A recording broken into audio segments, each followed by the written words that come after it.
আসসালামু আলাইকুম। আমি ফারদিন আহমেদ। আমি আজকে আপনাদের সাথে আলোচনা করব আমরা আঙ্গুর গাছে কিভাবে হিউমিক অ্যাসিড দিব এবং হিউমিক অ্যাসিড দেওয়ার ফলে আমাদের গাছের কি কি পরিবর্তন আসবে।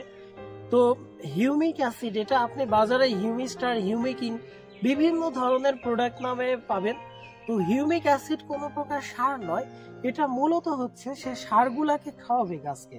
আমাদের ক্ষেত্রে অনেক সময় দেখা যাচ্ছে যে আমরা খাবারের ক্ষেত্রে দেখা যাচ্ছে কিছু কিছু জিনিস আমাদের খেতে ভালো লাগে না, তার সাথে যদি আমরা অন্য কোনো খাবার মিশিয়ে খেতে পারি সেক্ষেত্রে দেখা যাচ্ছে আমরা ওই খাবারটা খুব ভালোভাবে খেতে পারছি। যেমন আপনার যদি তরকারিতে লবণ না হয় সেক্ষেত্রে আপনি খেয়াল করবেন যে আপনার খাবারটা খেতে কষ্ট হচ্ছে।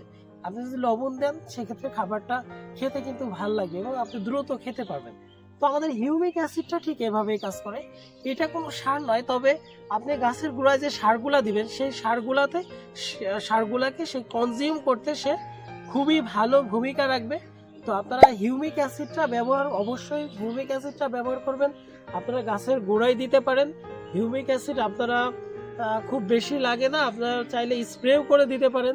তো আপনারা যখন সার দিবেন আপনারা অবশ্যই হিউমিক অ্যাসিডটা ব্যবহার করবেন। এতে আপনাদের গাছের গ্রোথটা সুন্দর হবে এবং গাছটা মাটি থেকে দ্রুত পুষ্টি গ্রহণ করতে পারবে।